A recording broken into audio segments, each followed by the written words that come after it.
자, 모두들 반갑습니다. 지니 인베스트먼트의 강태공 전문가입니다. 자, 금일 스타링크 상유 10배 성장 위성통신 대장 이 기업 6월 전 꼭 사세요 라는 내용을 가지고서 방송을 시작해 보려고 합니다. 자, 방송을 시작하기에 앞서서 늘 말씀드리는 여러분들의 좋아요, 구독하기, 댓글까지 너무나 많은 힘이 된다 라고 좀 말씀을 드리면서 오늘의 방송을 시작해 보도록 할게요. 자, 일단은 지금 이제 오늘 또 뉴스가 나온 게 역시나 스타링크에 대한 이야기를 해야겠죠. 스타링크가 뭐한다? 국내 기관 통신 등록이 완료가 되었다라는 겁니다. 사실 이게 작년 그 전부터 해가지고 지속적으로 뉴스가 나오긴 했어요. 등록을 한다, 뭐 출시한다 뉴스가 나오긴 했지만 오늘장의 뉴스에 우리가 조금 더 집중을 해봐야 되는 이유는 무엇이냐?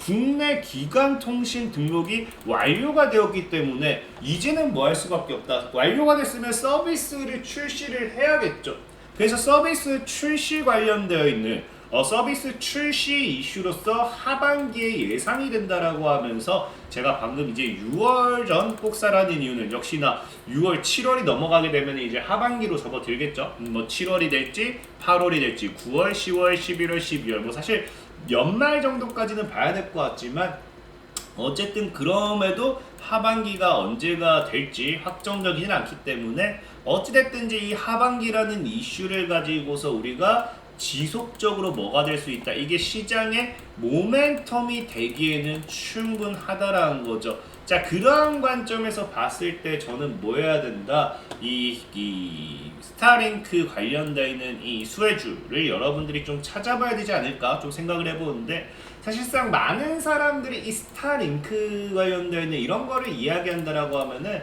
아무래도 이게 제사 이동통신 관련되어 있는 이 스페이스 X죠. 그러니까 사실 원래는 이 스페이스 X와 관련해 가지고 이게 뭐가 문제가 되느냐? 이 스페이스 X의 스타링크가 우리나라에서 이제 등록이 되기 시작한다라고 하면은 제사 이동통신으로서 자리를 잡게 되는 게 아니냐, 이런 쪽으로서 이제 여러 관련주라든지 이런 것들을 생각해 보신 분들이 많을 수도 있는데 사실 이것도 부정하지는 못해요. 스페이스 X의 스타링크가 이제 정말로 제사 이동통신사가 될 수도 있겠죠. 이통사가 될 수도 있겠는데 사실 지금 우리가 주목해 봐야 되는 거는 이게 아니라 어디에 좀 더 주목해 봐야 되냐, 지금 당장 이 스타링크의 뭡니까? 기간 통신 등록 완료 자체가 우리나라에 다 가져올 이슈는 뭐가 된다? 바로 이제 이거죠.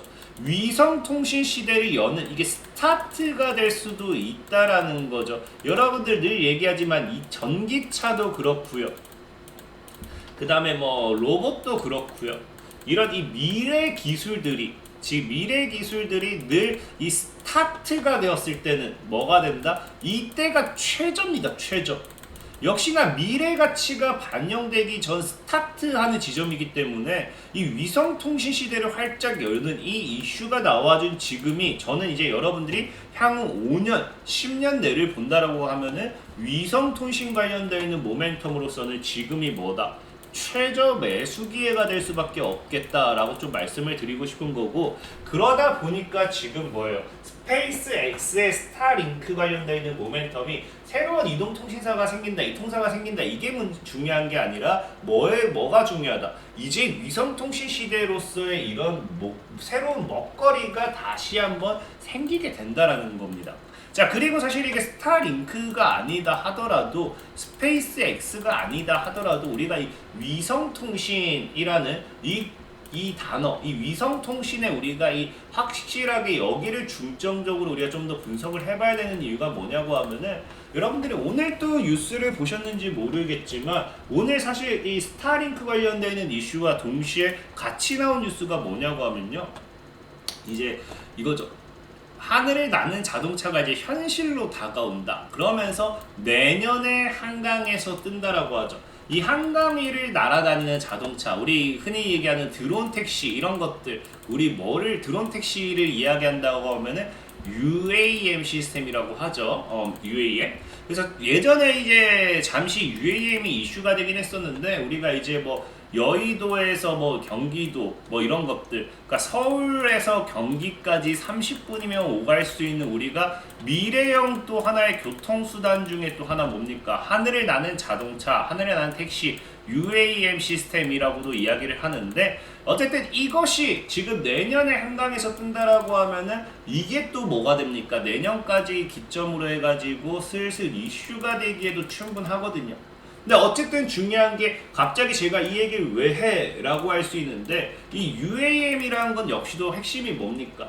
지금 이제 저궤도 위성통신이라는 것 자체가 저궤도 위성통신 시장 선점을 위한 경쟁에 뛰어들고 있습니다. 국내 기업들의 막대한 자본력이. 근데 왜 뛰어드느냐? 자율주행차에도 당연하게 이게 필수고요. 아까 얘기했다시피 UAM 역시도 필수로 적용돼야 되는 기술이고요. 그 다음에 아까 또 이야기한 여기도 나와있지만 6G, 이것이 이제 우리 이제 5G가 이후에 지금 우리가 뭐까지 생각해봐야 됩니까? 6G를 생각해봐야 되죠. 6G 통신망의 핵심 자체가 저궤도 위성 장치고 이 저궤도 위성 통신, 위성 통신이고, 이 위성 통신 자체가 UAM이라든지 자율주행차라든지 이런 것들의 필수기 때문에 이 저궤도 위성이라는 거 앞으로의 뭐다? 미래 먹거리 시장의 그 모든 것의 교집합이라고 할 수 있죠. 모든 것의 필수적인 기술이에요.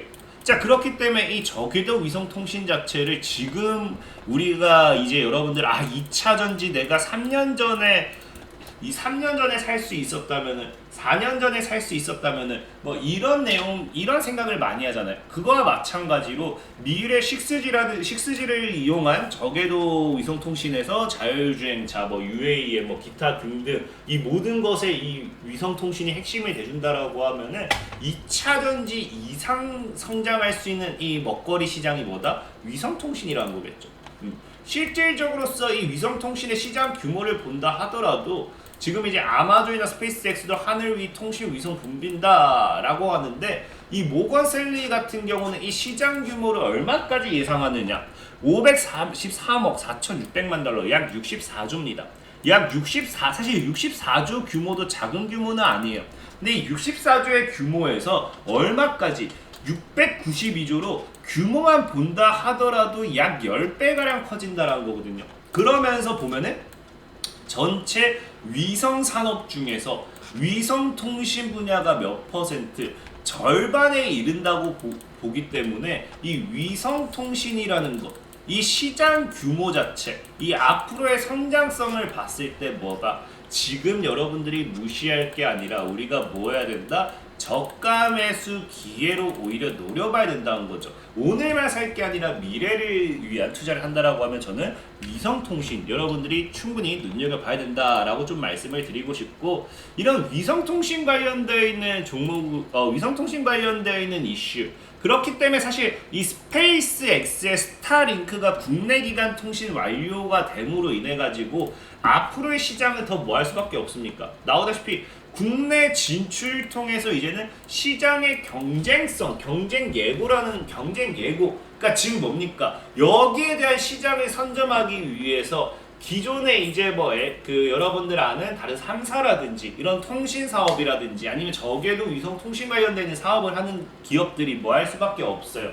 국내 진출하는 스타링크가 물론 최초겠죠. 최초로 진출을 하겠죠. 지금 이런 상황이라고 하면은 위성통신 관련해가지고는 최초는 뺏길 수도 있는 상황입니다. 그러다 보니까 지금부터 더 공격적인 투자를 할 수밖에 없어요.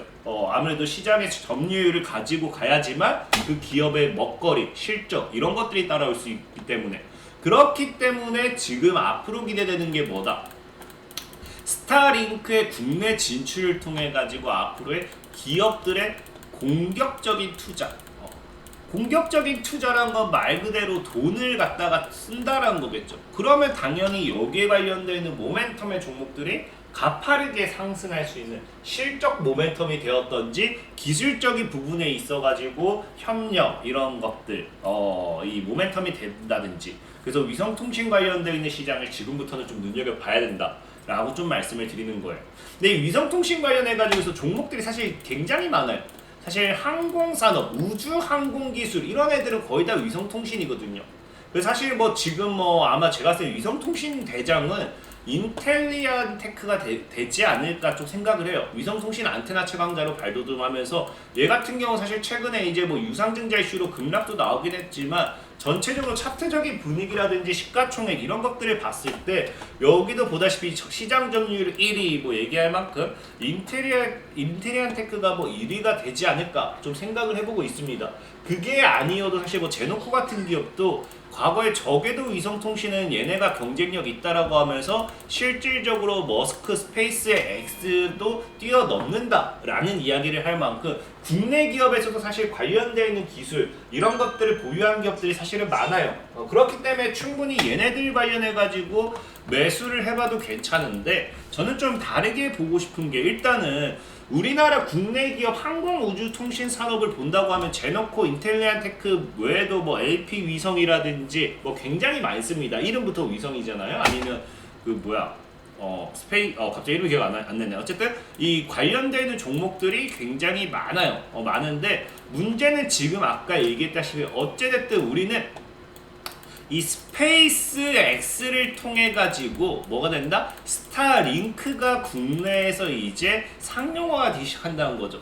그러면은 제일 중요한 게 우리나라가 참 그렇습니다. 여러분들도 지금 보면은 현대차에 납품하는 기업과 테슬라에 납품하는 기업을 봤을 때 상대적으로 늘 테슬라발 모멘텀을 가지고 가는 종목이 날아가지 현대차 모멘텀을 가져가는 종목이 크게 물론 날아가긴 하지만 테슬라만큼 날아가진 못한다라는 거죠. 자, 그렇기 때문에 저는 지금도 사실 봤을 때 그러면 우리가 국내 기업이 아니라 사실 우리가 뭡니까 이제 스타링크가 이제 우리나라에 진출하는 만큼 이 스페이스 X의 기술력이라든지 부품이라든지 이런 것들을 공급하는 기업이 더 크게 가지 않을까라고 우리가 좀 생각을 해보자라는 거죠. 왜? 2차 전지에서 우리는 경험을 한번 했기 때문에. 자, 그래서 그런 관점으로서 종목을 봤더니 최근에 또 이슈가 되고 있는 게 뭔가? 세아그룹이죠. 세아그룹이 한국 기업 최초로 뭐하겠다 스페이스X와 손잡나라고 하면서 보면은 이제 과거에 보다시피 세아 창원 특수강이라는 종목이 스페이스X의 특수학급 납품 추진하면서 이런 이 스페이스X 관련되어 있는 이제 스타링크는 결과론적으로 이제 스페이스X니까 이 스페이스X의 특수학급 납품 추진하는 이 세아창원 특수강이 이슈가 됐었어요. 근데 세아창원 특수강 자체는 사실 비상장 기업입니다. 비상장 기업이기 때문에 이 기업의 지분을 가지고 있는 게 누구다? 세아베스틸이에요. 세아베스틸 상승, 세아창원 특수강 지분 취득 영향 뭐 이런 식으로 얘기가 나오죠. 지분율도 벌써 74%. 그래서 이런 부분에서 봤을 때 세아베스틸이 정말로 크게 가지 않을까 좀 생각해보고 싶지만 사실 차트적으로 세아베스틸 같은 경우도 이제 차트로 본다라고 하면 차트가 나쁘지도 않아요. 나쁘지도 않은데 다만 문제는 얘가 우상향을 할 것 같긴 하지만 그래도 얘가 시총이 지금 거의 약 1조가 됩니다. 약 1조가 다 되는 만큼 가벼운 종목은 아니다. 가벼운 종목이 아니지만 최근에 상한가도 나오고 있기 때문에 움직임은 기대해 볼 수 있어요. 그래서 내가 뭐 정말로 이걸 봤을 때 나는 좀 큰 우량한 기업을 잡고 싶다 하면은 세아베스틸 지주를 매수하셔도 되는데 저는 개인적으로 이제 어차피 테마를 엮는다고 하면은 시총이 큰 종목보다는 저가형 스몰캡 종목들이 더 크고 빠르게 가는 경우가 많습니다. 자, 그렇기 때문에 이제 세아베스틸을 제외하고 우리가 지금 스페이스 X와 이런 납품 추진하는 게 세아창원 특수강이잖아요. 여기서 모멘텀 될 수 있는 게 사실 조금은 엎질 수도 있지만 과거에 이슈됐던 게 세아 특수강이에요. 그래서 얘가 거래 한 67배 증가했는데 얘는 사실 세아 특수강이라는 경우는 뭐 같은 세아 그룹이다 이것 말고는 뭐 연관되는 게 없습니다. 없는데도 보면은 과거에 뭐합니까?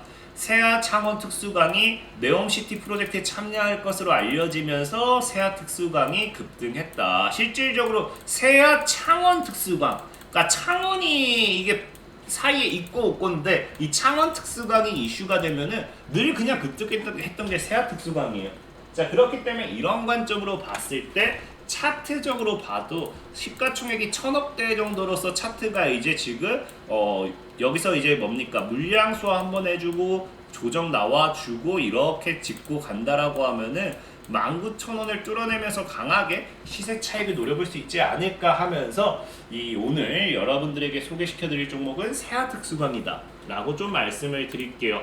자, 그리고 늘 말씀드리다시피 이런 시황적인 부분에서의 종목 속에는 늘 올라가는 데 있어서 시간이 좀 걸릴 수밖에 없습니다. 그래서 내가 좀 빠르게 단기간에 시세 차익을 원한다 하시는 분들은 이렇게 영상의 하단을 보시면요, 제가 늘 링크를 남겨놔요. 그래서 링크를 통해서 들어오시면 이렇게 지금 103분이 들어가 계신 텔레그램방 주소가 있고요. 자, 들어오시면 제가 이런 식으로 매일같이 매수 매도 사인을 다 드리고 있어요. 어제 같은 경우는 SJM은 우리가 이 꼬리를 잡아 보겠습니다 하고 오전 9시에 매수 사인을 드리고 4,700원 목표가 드리면서 4,700원 자율매도 11시 해가지고 우리가 하루 만에 10% 정도 수익을 챙길 수 있었죠. 그래서 100% 무료로 이제 매매를 단타 이렇게 종목 소개까지 다 진행되는 만큼 필요하신 분들은 언제든지 영상 하단에 링크를 통해서 들어오시면 되겠다 라고 말씀을 드리면서 오늘의 방송 마무리하도록 하겠습니다. 자, 지금까지 지니 인베스트먼트의 강태공 전문가였고요. 여러분들의 좋아요, 구독하기, 댓글까지 너무 많은 힘이 된다 라고 말씀을 드리면서 오늘의 방송 마무리하도록 할게요. 자, 모두들 안녕.